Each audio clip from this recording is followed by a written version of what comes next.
자, 안녕하십니까. 자, 요한계시록 강의를 계속하겠습니다.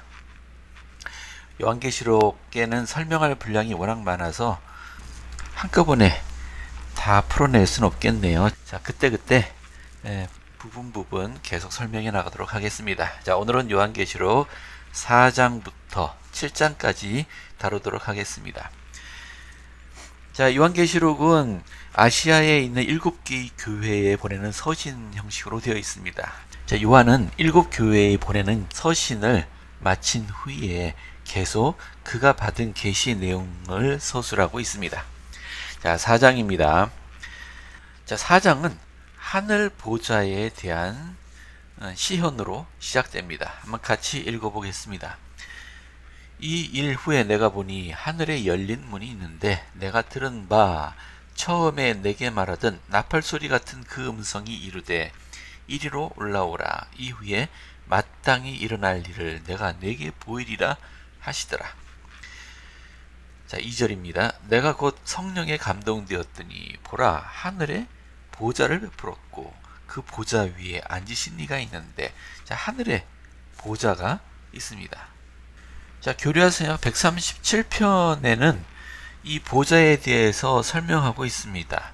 선지자 조셉 스미스가 본 해의 영광의 시연입니다. 한번 같이 읽어보겠습니다. 교류하성약 137편 1절부터입니다. 여러 하늘이 우리 위에 열리고 내가 하늘의 해의 왕국과 그 영광을 보았는데, 자, 여기는 해의 왕국입니다. 내가 몸 안에 있었는지 밖에 있었는지 말할 수 없노라. 나는 그 왕국의 상속자들이 들어갈 심히 아름다운 문을 보았는데 이는 마치 원형으로 도는 불꽃 같더라. 또한 하나님의 타오르는 듯 빛나는 보좌를 보았는데 거기에 아버지 또한 아들이 앉아 계시더라. 우리 교리학생에게는 아버지와 아들이 모두 앉아 계신 것으로 묘사되어 있습니다. 어쨌든 그냥 한마디로 하나님이 계셨다. 그렇게 이해하면 될 것 같습니다. 요한계시록 계속 읽어보겠습니다. 앉으신 이의 모양이 벼국과 홍보석 같고 또 무지개가 있어 보좌에 둘렀는데 그 모양이 노보석 같더라. 아마 요한은 자신이 보고 있는 것을 묘사하기 위해서 최선을 다했을 겁니다. 하지만 요한의 경험과 우리의 경험이 다르기 때문에 요한의 묘사가 다소 이상하게 느껴질 수도 있겠지만 그냥 상상을 해보면 좋을 것 같습니다. 여기서 설명해야 될 것은 무지개입니다. 무지개가 무슨 뜻일까요? 자, 이 무지개 이야기는 우리 창세기에 나오죠. 여러분 잘 아시다시피 노아의 시대에 홍수 이후로 하나님이 노아와 성약을 맺었다는 이야기가 나옵니다. 한번 같이 읽어볼까요? 창세기 9장 12절부터 16절까지입니다. 하나님이 이르시되 내가 나와 너희와 및 너희와 함께하는 모든 생물 사이에 대대로 영원히 세우는 언약의 증거는 이것이니라. 내가 내 무지개를 구름 속에 두었나니 이것이 나와 세상 사이에 언약의 증거니라. 내가 구름으로 땅을 덮을 때에 무지개가 구름 속에 나타나면 내가 나와 너희와 및 육체를 가진 모든 생물 사이의 내 언약을 기억하리니 다시는 물이 모든 육체를 멸하는 홍수가 되지 아니할지라. 무지개가 구름 사이에 있으리니 내가 보고 나 하나님과 모든 육체를 가진 땅의 모든 생물 사이에 영원한 언약을 기억하리라. 자, 유명한 선구이죠. 즉 무지개는 자, 하나님께서 다시는 홍수로 지구의 생물들을 멸하지 않으시겠다는 약속의 증거다 라는 의미이죠. 어떤 기독교인들은 이 무지개라는 것은 이때 처음으로 세상에 등장했다 라고 주장하기도 하는데 그런 의미는 아니고요. 그런 의미가 아닙니다. 우리가 무지개를 볼 때 하나님께서 우리와 약속을 맺으셨다 라는 것을 상기하는 의미입니다. 근데 우리 조셉 스미스는 그 영감역 성경에서 이 부분을 좀 수정했습니다. 우리 조셉 스미스역 한번 읽어볼까요? 자, 그리고 무지개가 구름 속에 있으리니 내가 그것을 바라보리라. 그리하여 내 주상 에녹에게 맺은 영원한 성약 곧 사람들이 나의 모든 계명을 지킬 때 시온 곧 내게로 들여온 에녹의 도시가 다시 땅에 오리라 한 것을 내가 기억하리라. 그리고 이것은 나의 영원한 성약이니 곧 내 후손이 진리를 받아들이고 올려다볼 때 그때 시온은 내려다볼 것이요 모든 하늘은 즐거움으로 진동할 것이요 땅은 기쁨으로 떨리라. 그리고 장자의 교회의 총회가 하늘에서 내려와 땅을 소유할 것이요 끝이 오기까지 초소를 가지리라. 그리고 이것은 내가 내 조상 에녹과 맺은 나의 영원한 성약이니라. 그리고 무지개가 구름 속에 있으리니 땅 위에 있게 될 모든 육체를 가진 나 각 생물을 위하여 나는 나와 내 사이에 맺었던 나의 성약을 내게 세우리라. 자, 영감역 성경에서는 조금 달라졌네요. 이 무지개가 의미하는 바는 이 무지개가 성약의 상징인 건 맞습니다. 하지만 홍수가 없으리라는 그런 의미가 아니고 뭐라고 되어 있나요? 에녹의 도시가 다시 땅에 오리라. 자, 에녹의 도시가 홍수 이전에 하늘로 들려 올라갔지 않습니까?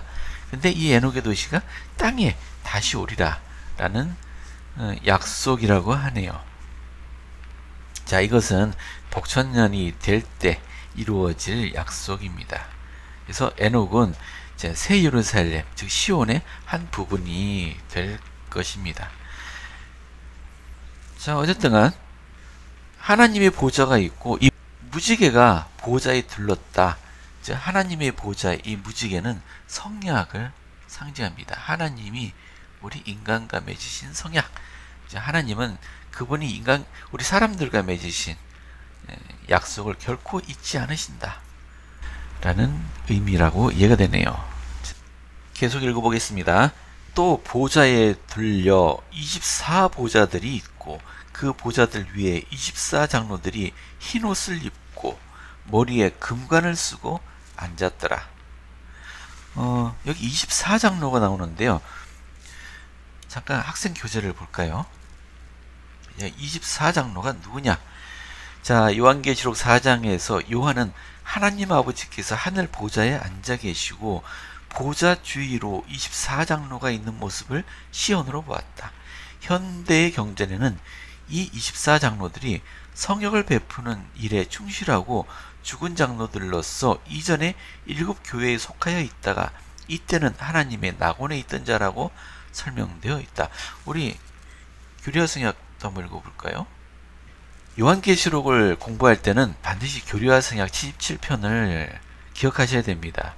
왜냐하면 교리화성역 77편은 선자 조셉 스미스에게 주신 계시인데 경전 번역과 관련해서 조셉 스미스가 주님께 이것이 무슨 의미입니까? 라고 물었을 때 받은 답변입니다. 즉 이거는 인간의 해석이 아니고 주님이 직접 주신 해석이기 때문에 가장 정확한 해석입니다. 계시록에 있는 24장로를 우리는 어떻게 이해해야 하나이까? 라고 여쭈었을 때 주님이 답변입니다. 요한이 본 그 장로들은 성역을 베푸는 일에 충실하고 죽은 장로들로서 이전에 7교회에 속하여 있다가 그때 하나님의 낙원에 있던 자로 이해해야 하느니라. 이 24장로 잠깐 다시 볼까요? 가운데 보좌가 있고요. 거기에 하나님이 앉아 있고 이 보좌를 둘러서 보좌가 24개가 더 둘러 있습니다. 그리고 여기에 24명의 장로들이 흰 옷을 입고 머리에 금관을 쓰고 앉아 있습니다.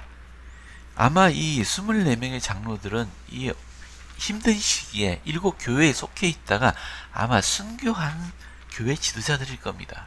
근데 이들이 하나님 둘레 보좌에 앉아서요. 보좌라는 것은 옥자를 의미하지 않습니까? 흰옷을 입었다. 이것은 깨끗해진, 정결해진 상태를 말하고 금관은 뭡니까? 금관은 어떤 그 하나님이 관을 씌워 주신 거잖아요. 왕관, 그죠? 금으로 된 왕관. 이들이 통치권을 받고 있는 그런 모습입니다. 이 말 한마디가 이 편지를 받는 7교회의 회원들에게 얼마나 큰 위로가 되었을지 상상이 되십니까? 자, 그런 의미에서 이 말씀이 여기 포함된 것 같습니다. 자, 5절부터 볼까요? 보좌로부터 번개와 음성과 우레소리가 나고 보좌 앞에 켠 등불 일곱이 있으니 이는 하나님의 일곱 영이라.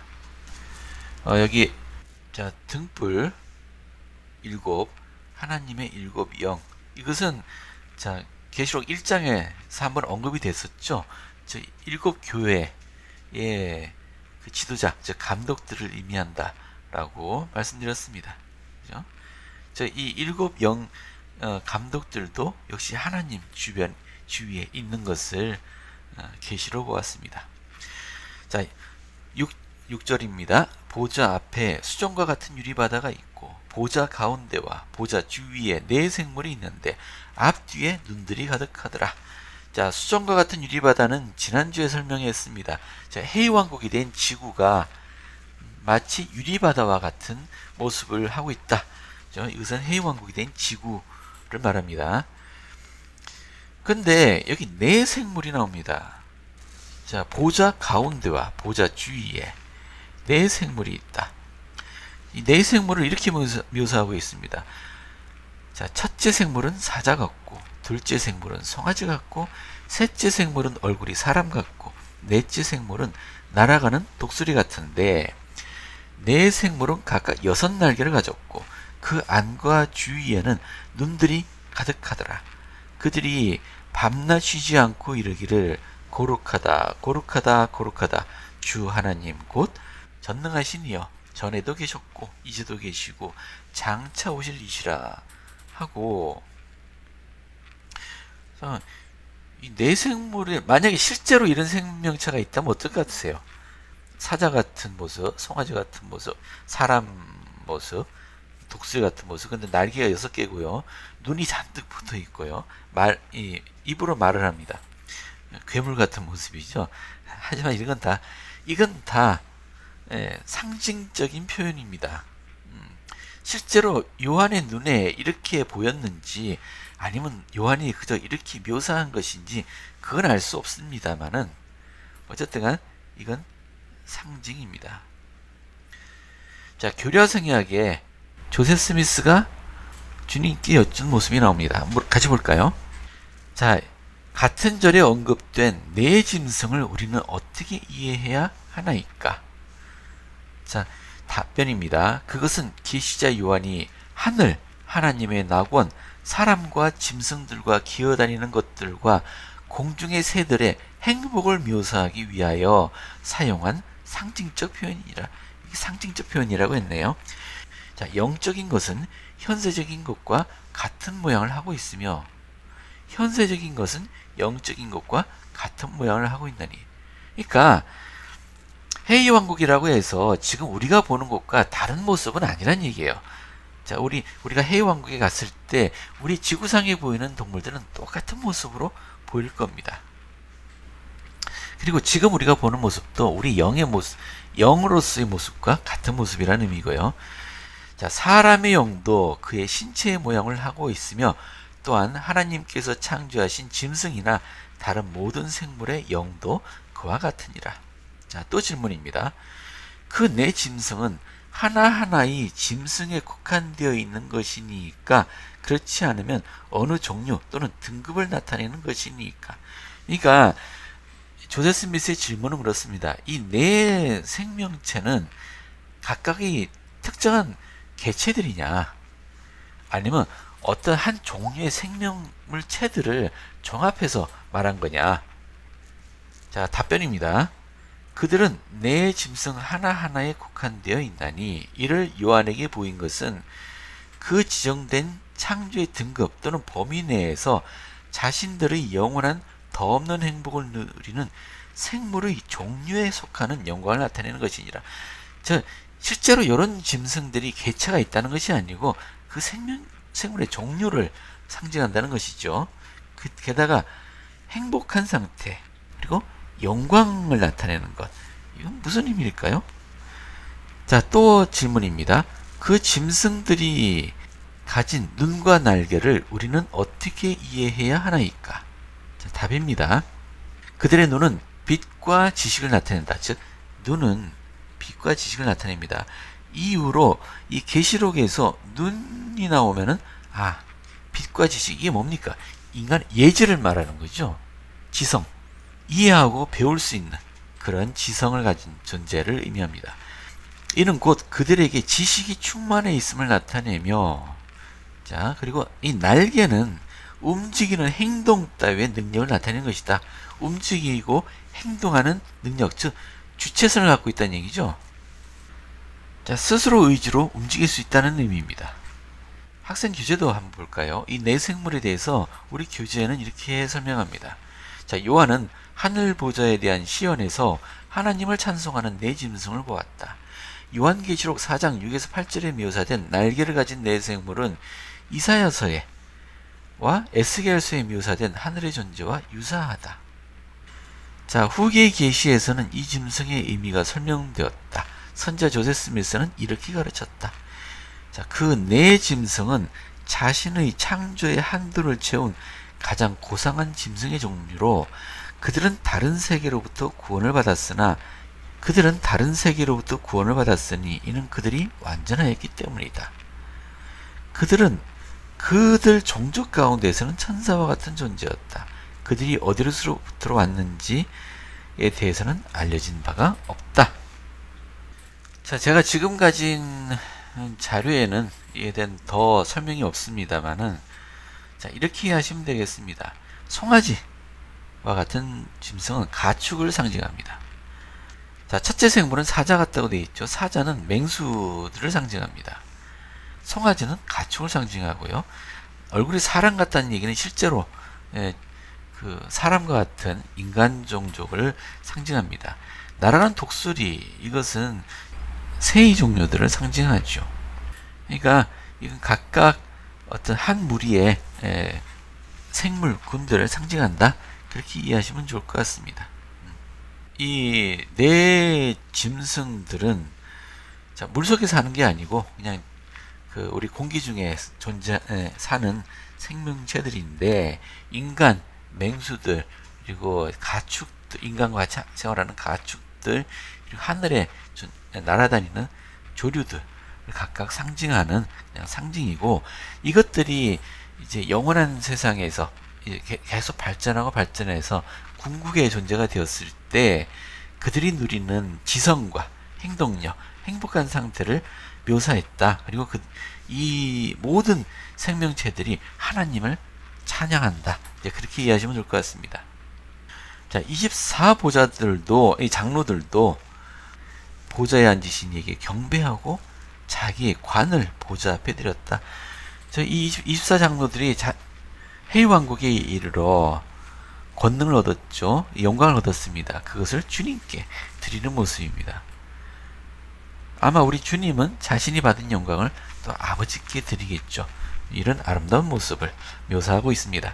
우리 주 하나님이여, 영광과 존귀와 권능을 받으시는 것이 합당하오니 주께서 만물을 지으신지라 만물이 주의 뜻대로 있었고 또 지으심을 받았나이다 하더라. 우리 주님을 찬양하는 모습입니다. 자, 5장으로 넘어갈까요? 자, 여기서부터는 이제 시간순으로 인류의 역사와 그리고 앞으로 있을 일들 설명되어 있습니다. 요한계시록 5장입니다. 내가 보매 보좌에 앉으신 이 오른손에 두루마리가 있으니 안팎으로 썼고 7인으로 봉인하였더라. 자, 두루마리라는 것은 이렇게 생긴 거죠. 여기 보시는 것은 파피루스로 된 두루마리입니다. 양피지로 두루마리를 만들기도 하죠. 하여튼 대충 이런 모양이라고 보시면 좋을 것 같아요. 이 두루마리 양면으로 빼빼하게 글이 적혀 있고요. 그리고 7개의 인으로 이렇게 봉인되어 있습니다. 계속 읽어볼까요? 또 봄에 힘있는 천사가 큰 음성으로 외치기를 누가 그 두루마리를 펴며 그 인을 떼기에 합당하냐 하나, 하늘 위에나 땅 위에나 땅 아래에 능히 그 두루마리를 펴거나 보거나 할 자가 없더라. 그 두루마리를 펴거나 보거나 하기에 합당한 자가 보이지 아니하기로 내가 크게 울었더니, 도대체 이 두루마리가 뭐길래 요한이 울었을까요? 이 두루마리를 펼치려면 여기 봉인되어 있는 인들을 떼야 되잖아요.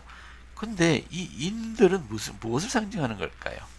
자, 조세 스미스가 여쭈었습니다. 요한이 본 7인으로 뒤를 봉한 책을 우리는 어떻게 이해해야 하나이까? 자, 답변입니다. 그 책에는 계시된 하나님의 뜻과 여러 비밀과 일들이 실려 있나니 이 지구가 7,000년 지속되는 동안, 곧 현세적으로 존재하는 동안 이 지구에 관한 하나님의 섭리에 감추어진 것들이 실려 있는 줄로 이해해야 하느니라. 그러니까 이 두루마리는 이 지구와 관련된 모든 것이 기록되어 있다는 이야기죠. 하나님의 섭리가. 자, 질문 계속입니다. 책을 인봉한 7인을 우리는 어떻게 이해해야 하나이까? 답변입니다. 첫째인에는 첫째 천년의 일이 실려 있고 둘째에도 또한 둘째 천년의 일이 실려 있나니 이같이 7째까지 그러한 줄로 우리는 이해해야 하느니라. 그러면 요한은 왜 이 인을 뗄 사람이 보이지 않아서 울었을까요? 이 두루마리는 우리 지구와 관련된 모든 것이 하나님의 뜻이 기록되어 있지 않습니까? 이 두루마리를 펼쳐야지 우리 인간에 대한 이 지상에 있어의 하나님의 구원의 계획이 펼쳐지는 것입니다. 그런데 그것을 아무도 뗄 수 없다는 얘기는 하나님의 구원의 계획이 우리에게 펼쳐지지 않는다는 의미죠. 그래서 요한은 울었다. 장로 중에 한 사람이 내게 말하되 울지 말라. 유대 지파의 사자 다윗의 뿌리가 이겼으니 그 두루마리와 그 7인을 떼시리라. 이 7인을 뗄 사람이 있네요. 누가 뗀다고요? 유대 지파의 사자. 이 사자는 라이언입니다. 말 그대로 동물, 짐승의 왕의 사자입니다. 다윗의 뿌리는 뭔가요? 이사야 11장에 보면은 이새의 줄기에서 한 싹이 난다. 뭐 이런 이야기가 있고요. 이새의 뿌리. 근데 이새의 뿌리가 나오죠? 이새가 다윗의 아버지이지 않습니까? 자, 이새의 뿌리. 자, 그러면 여기 둘 다 사자, 다윗의 뿌리. 누굴 상징합니까? 그렇죠. 우리 주님을 상징하죠. 여기 학생교재에도 설명하고 있습니다. 자, 7인으로 봉인된 두루마리를 펴기에 합당한 이는 유대지파의 사자 다윗의 뿌리라고 불렸다. 이 두 가지 모두 예수 그리스도를 가리키는 칭호이다. 유대지파의 사자란 칭호가 적절한 이유는 사자는 위엄과 힘이 있으며 또한 구주께서는 유대 혈통을 통해 태어나셨기 때문이다. 자, 그렇죠?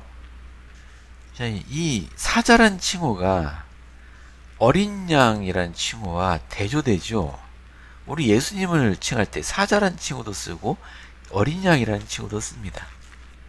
자, 희생양으로서의 어린 양, 그리고 악인들을 치고 세상을 다스릴 자로서의 사자. 자, 우리 예수님의 두 가지 모습입니다. 자, 그러니까 요한은 울 필요가 없었습니다. 왜냐하면 이 지구의 7,000년의 역사를 펼쳐나갈 합당한 사람이 있는데 그분이 누구라고요? 우리 주 예수 그리스도이십니다. 자, 이 계시는 계속됩니다. 내가 또 보니 보좌와 내 생물과 장로들 사이에 한 어린 양이 서 있습니다. 이 어린 양, 사자, 재미있죠? 대비됩니다. 아주 극단적으로 대비됩니다. 우리 둘 다 주님을 상징합니다. 어린 양이 서 있는데 일찍이 죽임을 당한 것 같더라. 무슨 말인지 이해되시죠? 그에게는 7뿔과 7눈이 있는데 이 눈들은 온 땅에 보내심을 받은 하나님의 7영이더라. 이건 좀 이상합니다. 자, 조세 스미스 영감에게는 이렇게 수정이 되어 있습니다. 그리고 내가 보니 또 보라, 보좌와 내 짐승들 사이에 그리고 장로들 사이에 죽임을 당하였던 것 같은 어린 양이 서 있는데 12뿔과 12눈을 가졌으니 이는 온 땅에 보내심을 받은 하나님의 12종이더라. 이 12종은 누굴 상징하겠습니까? 그렇죠? 12사도들이죠. 자, 이것만 봐도 명확하죠. 여기 어린 양은 우리 예수 그리스도를 상징합니다. 그리고 7종들, 12종들입니다. 12명의 사도들이 온 땅에 보내심을 받았죠. 근데 그들에겐 7뿔이 있고요.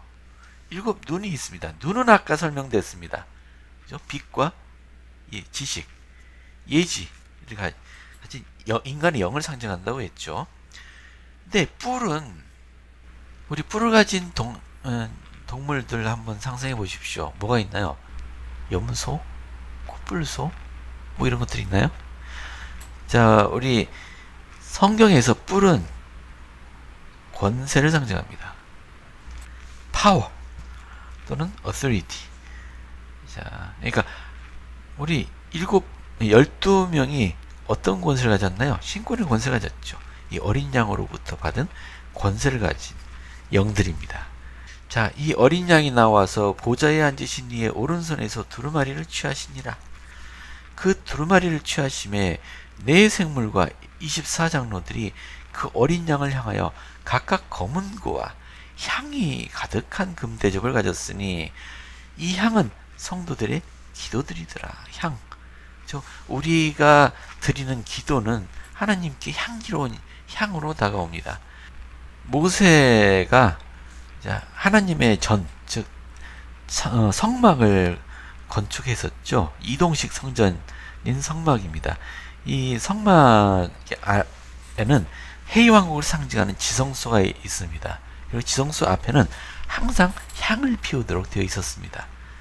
그래서 제사장이 항상 향불이 꺼지지 않도록 계속 향을 올렸습니다. 이것은 끊임없이 드리는 우리 하나님의 백성들의 기도를 상징한다. 그래서 이해할 수 있습니다. 이 검은고는 우리가 노래할 때 반주용이죠. 이 검은고는 하나님께 드린 찬양, 향은 우리 기도라고 이해하면 될 것 같네요. 자, 9절입니다. 그들이 새 노래를 불러 이르되 두루마리를 가지시고 그 인봉을 떼시기에 합당하시도다. 일찍이 죽임을 당하사 각 족속과 방언과 백성과 나라 가운데서 하나님을 피로 사서 하나님께 드리시고 그들로 우리 하나님 앞에서 나라와 제사장들을 삼으셨으니 그들이 땅에서 왕 노릇하리로다. 여기 나라는 왕입니다. 왕과 제사장을 삼으셨다는 얘기입니다. 누굴요? 자, 그의 성도들. 땅에서 왕 노릇하리로다. 언제요? 해왕국을 의미한다고 이해해야 되겠습니다. 내가 또 보고 들음에 보좌와 생물들과 장로들을 둘러싼 많은 천사의 음성이 있으니 그 수가 만만이요 천천이라. 자, 넘어갈게요. 큰 음성으로 이르되 죽임을 당하신 어린 양은 능력과 부와 지혜와 힘과 존귀와 영광과 찬송을 받으시기에 합당하다 하더라. 내가 또 들으니 하늘 위에와 땅 위에와 땅 아래와 바다 위에와 또 그 가운데 모든 피조물이 이르되 보좌에 앉으신 이와 어린 양에게 찬송과 존귀와 영광과 권능을 세세토록 돌릴지어다 하니 네 생물이 이르되 아멘 하고 장로들은 엎드려 경배하더라. 자, 5장의 내용은 어쨌든간 이 두루마리가 등장했고요. 이 두루마리를 뗄 수 있는 유일한 합당한 권세를 가진 분, 즉 예수 그리스도를 소개하는 것이었습니다. 자, 6장부터 이제 이 봉인들을 하나씩 떼면서 각 천년식의 역사가 설명이 됩니다. 자, 일단 우리 학생 교재에 각각의 해석을 하고 있습니다. 첫째인이 무슨 의미인지 여기 등장하는 그 상징들, 둘째인, 둘째 천년, 셋째 천년, 넷째 천년, 다섯째 천년. 자, 설명을 하고 있습니다. 자, 하나씩 보겠습니다. 내가 보매 어린 양이 일곱째 인 중에 하나를 떼시는데 그때 내가 들으니 내 생물 중에 하나가 우레소리같이 말하되 오라 하기로 내가 보니 흰 말이 있는데 그 탄자가 활을 가졌고 면류관을 받고 나아가서 이기고 또 이기려고 하더라. 한번 볼까요? 첫째 인은 자, 첫 번째 천년이죠. 지구 역사에, 여기 지구 역사라고 되어 있는데 지구 전체 역사가 아닙니다. 아담과 이브가 에덴 동산에서 추방된 이후의 역사입니다. 자, 아담과 이브가 에덴 동산에서 추방된 것은 기원전 4000년경이라고 이해하시면 될 것 같습니다. 자, 주전 4000년에서 3000년 무렵의 천년입니다. 여기서 등장하는 흰 말은 승리를 상징한답니다. 활은 전쟁을 상징하고요. 면류관은 정복자를 상징한답니다. 자, 흰 말이 있는데 그 말 위에 탄자가 활을 가졌어요. 활은 전쟁을 의미합니다. 그리고 면류관을 받았습니다. 이건 승리를 의미한다고 하죠. 브루살 맥코기 장로의 설명입니다. 여기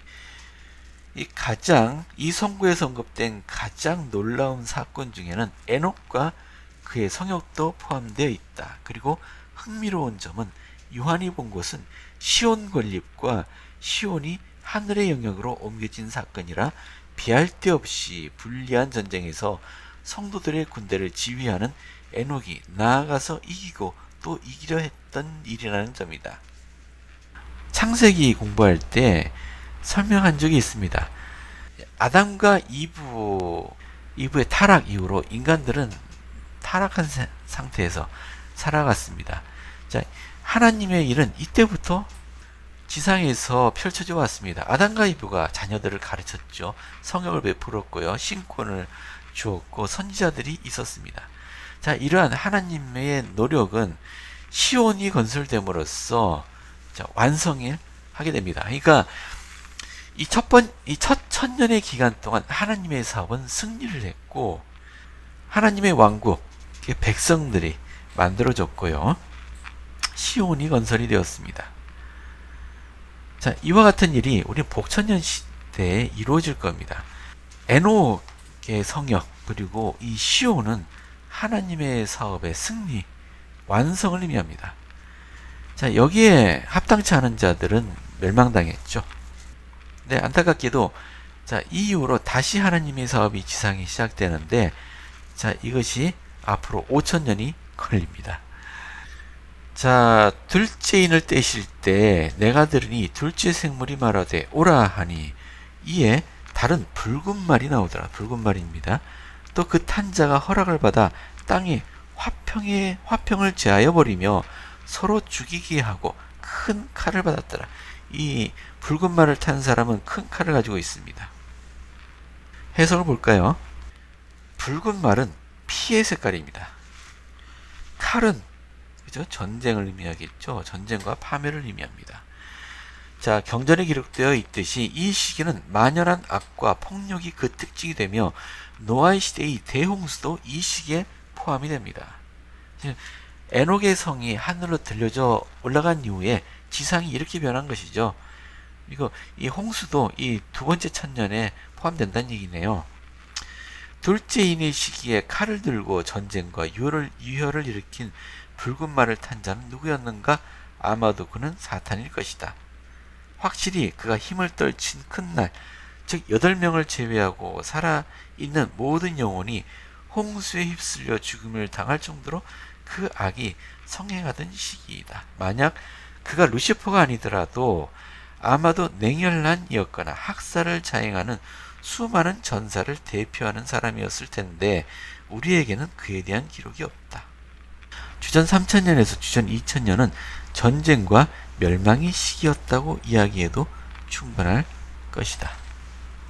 자, 그러니까 이 두 번째 천년은 에녹의 성이 하늘로 들려 올라간 이후 지상에 남은 악인들이 지상에 범람하는 천년의 시기이고 결국은 홍수로 막을 내리죠. 자, 그것을 의미합니다. 자, 얼마나 이 두 번째 천년이 사악했으면 지구상의 모든 인간들을 하나님이 멸하셨겠습니까? 셋째인을 떼실 때 내가 들으니 셋째 생물이 말하되 오라 하기로 내가 보니 검은 말이 나오는데 그 탄자가 손에 저울을 가졌더라. 내가 네 생물 사이로부터 나는 듯한 음성을 들으니 이르되 한 데나리온에 한 밀 한 되요 한 데나리온에 보리석대로다. 또 감람류와 포도주는 해치지 말라 하더라. 자, 해석입니다. 검은 말은 기근을 상징합니다. 그리고 그리고 저울을 언제 쓰겠습니까? 그 물건에 이게 계량할 때 쓰죠. 이 한 데나리온은 성인 일꾼 한 사람이 하루 일해서 버는 일당이라고 했죠. 그런데 이 한 사람이 하루 종일 일해서 밀 한 대를 받게 되는 겁니다. 자, 밀 한 대면 얼마 안 되지 않습니까? 그러니까 이 일꾼이 자기 가족을 먹여 살려야 되는데 거의 죽지 않을 정도의 식량만 얻을 수 있다는 얘기죠. 자, 한 사람이 하루치 임금을 모두 지불해야 겨우 먹고 살 정도의 음식을 구할 수 있었다는 겁니다. 자, 기근이 생기면 물가가 치솟죠. 그래서 셋째 천년은 기근으로 상징이 됩니다. 우리 아브라함이 원래 고향이 우르였지 않습니까? 우르에서 왜 다른 곳으로 이주를 했겠습니까? 기근 때문입니다. 기근 때문에. 그리고 그 아브라함의 손자 야곱과 그 12아들들, 그들이 왜 이집트로 내려갔겠습니까? 역시 기근 때문입니다. 자, 아마 이 세 번째 천년의 시기는 기근으로 많은 사람이 고통을 받았던 시기였던 것 같습니다. 넷째 인을 떼실 때 내가 넷째 생물의 음성을 들으니 말하되 오라 하기로. 내가 보니 청황색 말이 나오는데 그 탄자의 이름은 사망이니 음부가 그 뒤를 따르더라. 그들이 땅 4분의 1의 권세를 얻어 검과 흉년과 사망과 땅의 짐승들로서 죽이더라. 자, 네 번째는 청황색 말이 나오고요. 자, 이 말을 타고 있는 사람의 이름이 사망이랍니다. 자, 우리가 넷째 천년이라고 하면 기원전 천년경부터죠. 이것은 아마 다윗 시대부터라고 생각하면 좋을 것 같네요. 자, 이 청황색은 시체의 색깔이라고 해요. 시실의 색깔. 그러니까 사망을 상징합니다. 사망과 음부. 자, 악인이 멸망하고 그들이 영옥으로 들어간다 라는 의미인데요. 경전에 기록되어 있듯이 이 시기는 전쟁을 일으킨 큰 제국들로 특징 지어지며 애굽, 바벨론, 바사, 페르시아죠. 그리스, 로마가 그에 해당한다. 이사야, 예레미야, 아모스 등과 같은 선지자들의 경고를 거부한 이스라엘 왕국과 유다 왕국은 정복 전쟁을 나선 그 제국들의 희생자가 되었다. 또 이스라엘과 유다 또한 서로 대적하여 싸웠다. 자, 세계사에 나오는 위대한 국가들, 세계를 정복하고자 하는 야망을 가진 사람들의 활동하던 시기이죠. 우리 아시아도 마찬가지지 아닙니까? 자, 이 네 번째 천년은 주님이 오실 때까지 계속됩니다. 자, 다섯째 인을 뗍니다. 자, 다섯 번째 천년입니다. 9절, 다섯째 인을 떼실 때 내가 보니 하나님의 말씀과 그들이 가진 증거로 말미암아 죽임을 당한 영혼들이 제단 아래에 있더라. 예수 그리스도께서 탄생하셨죠. 그리고 그분의 말씀, 하나님의 말씀, 그리고 증거, 즉 간증으로 말미암아 죽임을 당했다. 뭐라고 합니까? 이 순교자들입니다. 순교자들. 자, 순교의 시기. 큰 소리로 불러 이르되 거룩하고 참되신 대주제여 땅에 거하는 자들을 심판하여 우리 죄를 갚아주지 아니하시기를 어느 때까지 하시라나이까. 각각 그들에게 흰 두루마기를 주며.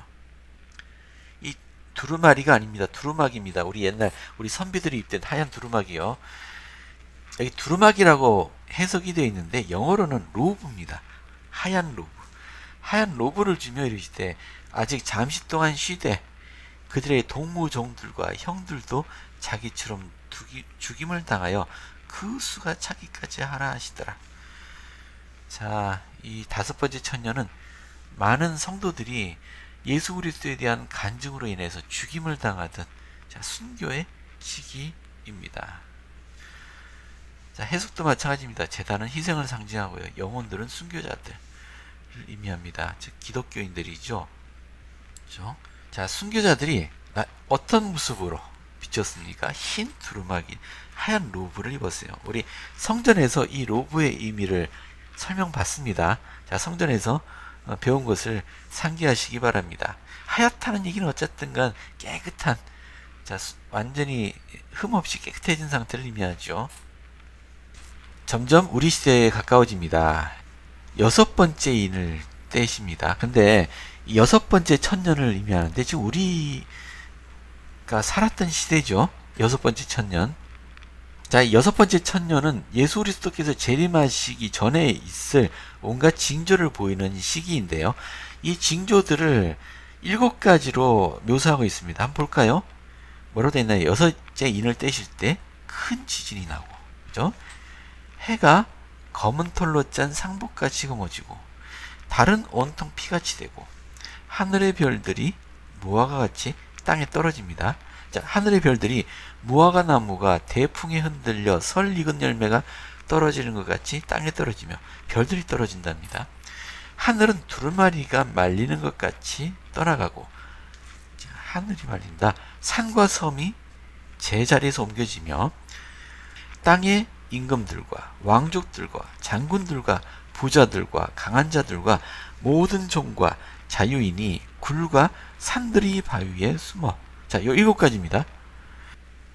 이해되는 것도 있고 이해되지 않는 것도 있습니다. 그냥 상징적으로만 남아있고 우리에게 정확한 해석이 되지 않은 상징들도 많아요.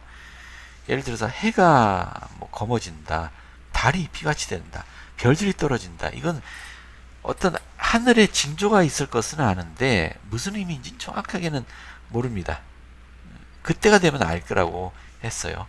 자, 큰 지진은 우리가 이미 경험하고 있죠. 하늘의 두루마리가 말리는 거다. 요거는 조세 스미스가 좀 수정했습니다. 자, 영감역 성경인데 한글로 번역이 안 돼 있기 때문에 제가 그냥 영어로 보겠습니다. 보시면 And the heavens opened as a scroll is opened when it is rolled together. 이건 하늘이 두루마리처럼 사라진다라고 우리 성경에 돼 있는데 그게 아니고 하늘이 열린다고 돼 있네요. 뭐처럼요? 두루마리가 열리듯이. 그냥 상상을 해보죠. 옛날에는 하나님의 말씀이 두루마리에 기록되어 있었죠. 옛날 성경은 두루마리에 이렇게 기록되어 있었습니다. 그러니까 두루마리를 쫙 펼치면 하나님의 말씀이 그 위에 기록된 말씀들이 펼쳐지죠. 그것처럼 하늘이 열린다는 의미입니다. 하늘이 닫혀 있는데 두루마리가 닫혀 있듯이 하늘이 닫혀 있으면 내 두루마리가 펼쳐지듯이 하늘이 펼쳐집니다. 이것은 아마 하늘이 다시 열린다. 즉 하늘의 말씀과 계시들이 다시 땅에 내려지는, 땅이 펼쳐지는 그런 것을 상징한다고 보면 좋을 것 같네요. 산과 섬이 제자리에서 옮겨진다. 우린 주님 재림 전에 땅들이 이동할 것이라는 걸 알고 있습니다. 지금 흩어져 있는 대륙들이 하나가 되어서 한 대륙이 될 것이다 라고 예언이 되어 있습니다. 그리고 여기 사람들이 왜 숨습니까? 주님의 얼굴을 볼 수 없으니까 숨는 것이죠. 이렇게 7가지 상징으로 이해되는 것이 여섯째 천년입니다. 자, 근데 여섯째 천년에 대해서는 설명이 계속됩니다. 7장입니다. 자, 아직 6번째 천년이 계속됩니다. 자, 이 일 후에 내가 네 천사가 땅 네 모퉁이에 선 것을 보니 땅의 사방에 바람을 붙잡아 바람으로 하여금 땅에나 바다에나 각종 나무에 불지 못하게 하더라.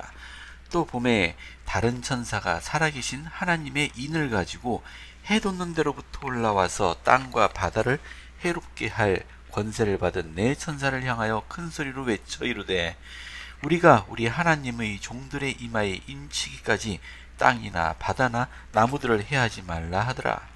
내가 인침을 받은 자의 수를 들으니 이스라엘 자손의 각 지파 중에서 인침을 받은 자들이 14만 4천이니. 자, 흥미로운 게 나오죠. 자, 먼저 네 천사부터 볼까요? 교리학생활 77편 8절입니다. 조셉 스미스가 이렇게 묻습니다. 계시록 7장 1절에 언급된 네 천사를 우리는 어떻게 이해해야 하나이까? 자, 답변입니다. 우리는 이같이 이해해야 하나니 곧 그들은 하나님에게서 보내심을 받은 네 천사로서 이들에게는 지구의 네 지역을 관리하며 생명을 구하거나 멸할 권세가 주어졌느니라. 이들은 모든 나라와 족속과 방언의 백성에게 맡길 영원한 복음을 가진 자로서 여러 하늘을 닫거나 생명에 이르도록 인봉하거나 암흑의 지역으로 내려 던질 권능을 가진 자들이니라. 마치 노아의 시대에 홍수로 세상이 멸망되었듯이 그 지구에 있는 생명들을 멸망할 권세를 가진 내천사입니다. 내천사라는 것은 상징적인 것이겠죠.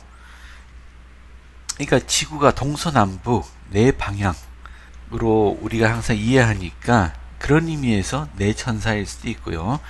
자, 땅의 네 귀퉁이, 우리가 밀과 가라지 비유도 연계해서 생각할 수 있겠네요. 밀과 가라지 비유에 보면은 밭이 나오죠. 네모난 밭.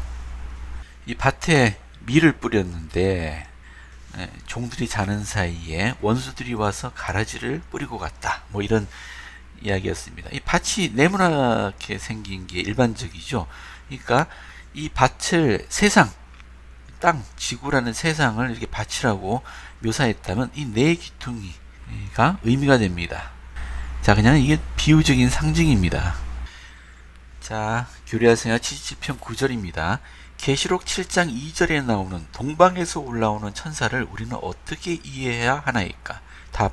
우리는 이같이 이해해야 하나니 곧 동방에서 올라오는 천사는 이스라엘 12지파를 관할하는 살아계신 하나님의 인이 주어진 자니라. 그런즉 그는 영원한 복음을 가진 내 천사에게 외쳐 이르기를 우리가 우리 하나님의 종들의 이마에 인을 치기까지 땅이나 바다나 나무들을 해치지 말라 하느니라. 그리고 만일 너희가 이를 즐겨 받을진대 이는 이스라엘 지파들을 함께 모으고 모든 것을 회복하기 위하여 오기로 되어 있는 일라였으니라. 자, 계시로 다시 가볼까요? 자, 이것을 해석하자면 이 네 천사는 땅에 재앙을 내릴 수도 있고 사람을 구원할 수도 있는 권능을 가진 네 천사입니다. 즉, 네 천사의 의향에 따라 지구가 멸망할 수도 있겠습니다. 자, 이들이 땅 네 모퉁이에 서 있다. 이미 그들이 가진 낫을 휘두르기 위해서 준비가 되어 있다는 의미이죠.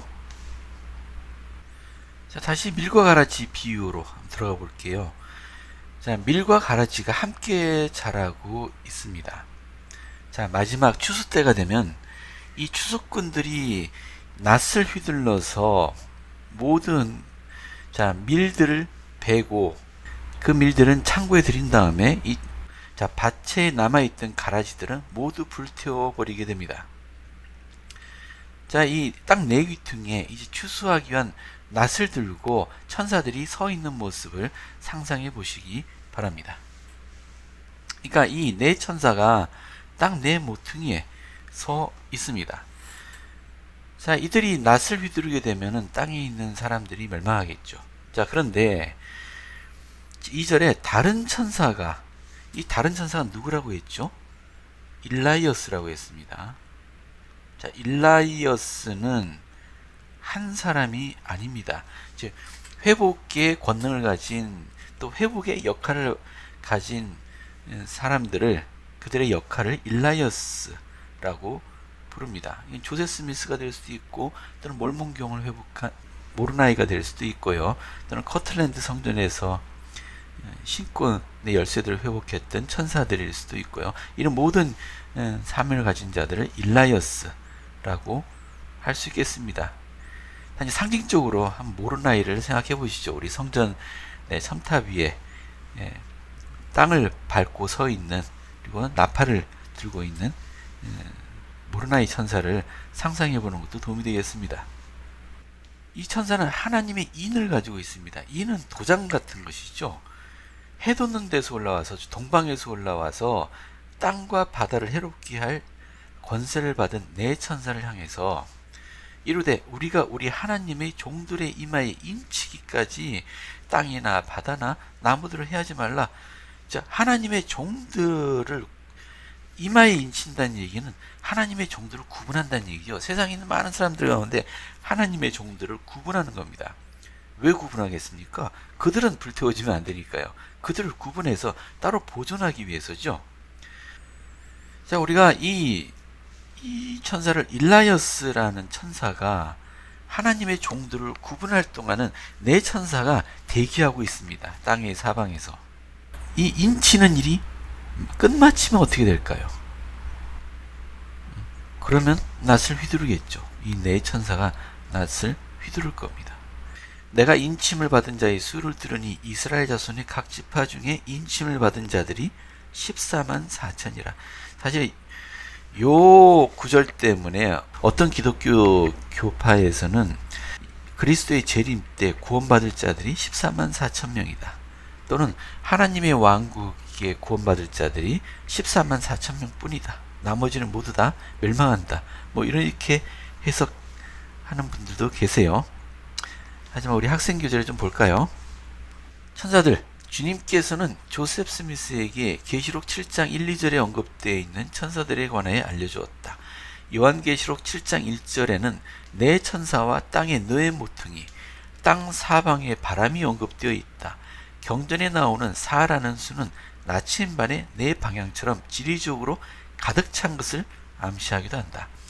윌포드 우드롭 회장은 멸망의 천사에 관하여 다음과 같이 가르쳤다. 하나님께서는 멸망의 천사들이 가라지로 밀을 쓸어버리지 않도록 여러 해 동안 그들을 붙들어 주셨습니다. 하지만 이제 여러분에게 말씀드리건대 그 천사들은 하늘의 문을 떠났으며 심판을 부을 때를 기다리며 지상 위를 맴돌고 있습니다. 그리고 바로 오늘부터 그 심판이 쏟아질 것입니다. 지상에서 재난과 고난이 증거하고 있으며 이러한 일에는 목적이 있습니다. 그 점을 유념하여 이 문제들에 관해 숙고해 보십시오. 여러분과 제가 각자 본분을 다한다면 우리는 보호받을 것이며 그런 고난을 겪는 가운데서도 평안과 안전을 얻을 것입니다. 이 말씀은 사실 솔트레이크 성전 헌납할 때쯤 하신 말씀입니다. 그러니까 멸망의 천사가 이미 땅 위에 있으며 오늘부터 심판이 쏟아질 거다라는 얘기는 이것이 1893년입니다. 이미 멸망의 천사는 활동을 시작했습니다. 그리고 일라이어스는 복음을 이미 회복해왔죠. 근데 아직 하나님의 종들의 이마에 인치기가 끝나지 않은 것 아닐까요? 이 14만 4천은 어떤 의미일까요? 자, 이마에 인친다는 것이 어떤 의미인지 설명해 보겠습니다. 우리 하나님의 종들의 이마에 인을 친다거나 표시를 한다는 것은 그들의 헌신과 봉사, 그리고 그들이 하나님께 속해 있음을 나타내는 하나의 비유입니다. 자, 인이란 신약전서의 앞선 기록에서 약속의 성령을 받고 충실하고 신뢰받은 성도들을 묘사할 때에도 쓰였던 용어입니다. 이 인을 지닌 충실한 자들은 악인에게 쏟아지는 하늘의 심판으로부터 보호받습니다. 자, 보호받는다. 그런 의미에서 이 이마에 받는 하나님의 인은 보호를 상징하는데, 이는 애굽에 있던 고대 이스라엘 백성들이 멸하는 천사로부터 보호받고자 문틈에 발랐던 어린 양의 피와 매우 흡사하다. 자, 선지자 조셉 스미스는 충실한 사람들의 이마에 인을 친다는 것이 영원한 성약을 의미하는 바 그들의 머리 위에 축복을 인봉하는 것을 뜻한다. 이렇게 함으로써 그들은 부르심과 택하심을 굳게 한다. 다시요. 이마에 인을 친다는 것은 성약의 상징입니다. 자, 그러면 우리는 이 인침을 받기 위해서 우리는 어떻게 해야 할까요? 자, 우리 교재에서는 약속의 성령을 받은 충실하고 침례받은 성도들. 자, 우리 성약은 언제 맺습니까? 침례받을 때 맺죠. 근데 여기 중요한 것은 약속의 성령이에요. 약속의 성령은 무엇입니까?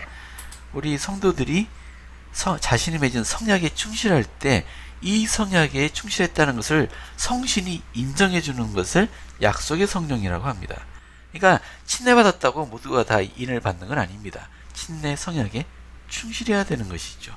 그런 자들은 보호를 받는다. 즉 약속의 천사들, 멸망의 천사들이 세상을 지나갈 때 이 인을 받은 자들은 천사들이 지나갈 거란 얘기입니다. 자, 마지막으로 그러면 이 14만 4천은 뭐냐? 그러면 이 14만 4천만 보호를 받는 거냐? 그런 것이 아니고요. 언급된 14만 4천이라는 수는 승령에 이르고자 하는 사람들을 돕기 위해 이스라엘의 12지파에게 성임될 대표자들을 나타냅니다. 그죠? 그것은 일부 사람들이 믿는 것처럼 승령에 이르는 사람들의 총수가 아닙니다. 장자의 교회란 승령하여 예수 그리스도와 함께한 상속자가 될 사람들을 가리키는데, 주님의 지상교회, 즉 예수 그리스도 후기성도 교회의 일원으로 의롭게 생활하고 승령의 의식을 받은 이들은 주님의 하늘교회, 즉 장자의 교회에 속한 일원이 될 것입니다. 그래서 인심을 받은 14만 4천 명은 거룩한 하나님의 거룩한 반차에 성임된 대제사들을 의미합니다. 그러니까 교회 지도자들의 숫자입니다. 교회 지도자가 14만 4천이면은 교회 회원들의 수는 얼마나 될까요?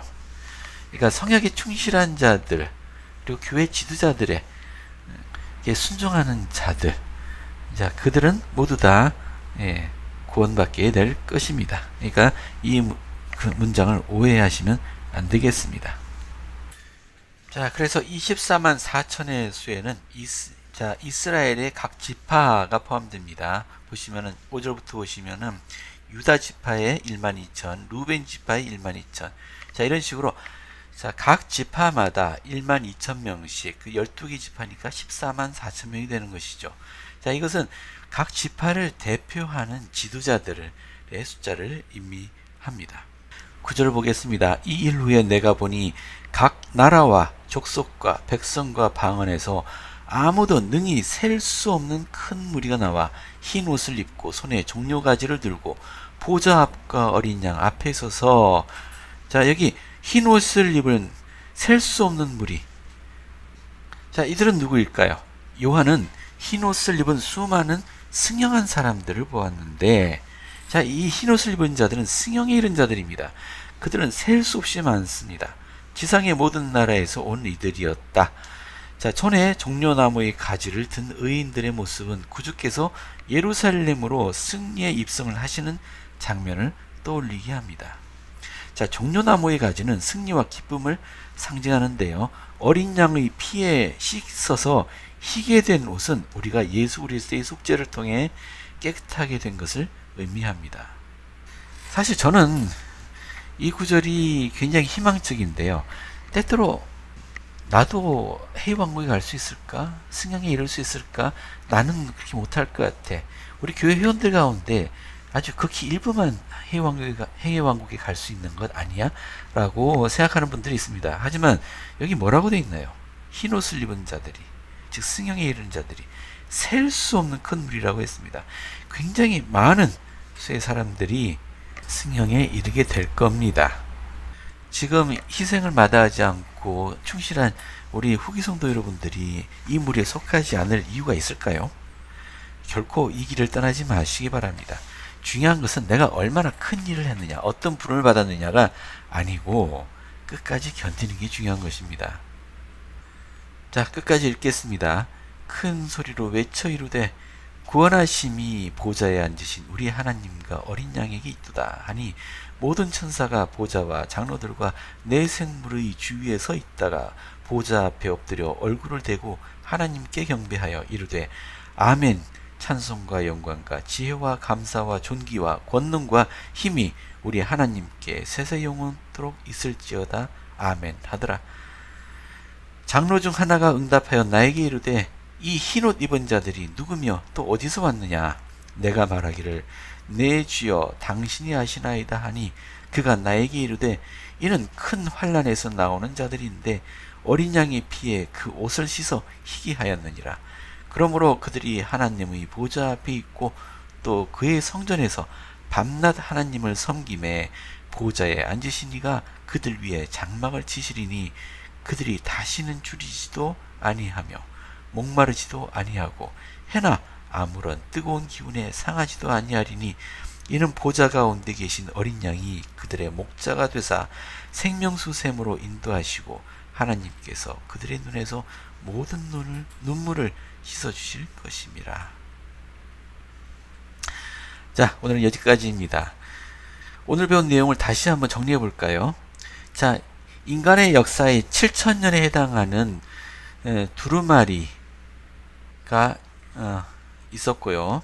예수 그리스도께서 이 두루마리를 봉하고 있는 각각 인들을 하나씩 떼어냅니다. 이 하나의 인이 인류 역사의 1000년에 해당된다고 했죠. 자, 그래서 아담과 이브의 타락 이후로 각각 1000년씩 설명이 되었습니다. 그리고 마지막 6번째 1000년은 주님이 재림하시기 전에 일어날 일들을 상징적으로 표현하고 있는데요. 뭐 지진이나 하늘의 징조들, 그리고 뭐 멸망, 이런 것들이 언급되어 있습니다만은, 자, 이 징조들 가운데 여기 하늘이 두루마리가 말리는 것처럼 열린다. 자, 두루마리가 열리듯이 하늘이 열린다. 자, 이것은 뭘 의미하나요? 복음의 회복입니다. 자, 마지막 6번째 1000년에 복음이 회복될 것을 의미하고 있습니다. 7장에 나오는 네 천사들, 그리고 다른 천사, 이것도 역시 하나님의 징계가 땅에 내리기 전에 하나님의 복음이 이 세상에 전해지고, 자, 성약에 충실한 성도들의 이마에 인치는 일이 끝날 때까지 멸망은 임하지 않을 것임을 이야기하고 있습니다. 그리고 성도들을 이끄는 14만 4천 명의 지도자들이 언급되고 있습니다. 마지막 1000년은 지금 우리가 살고 있는 바로 지금을 의미합니다. 자, 이 6번째 1000년에 복음이 회복되었고 많은 재림의 징조들이 나타났다는 것을 기억하시기 바랍니다. 자, 예수 그리스도 이름으로 전합니다. 아멘.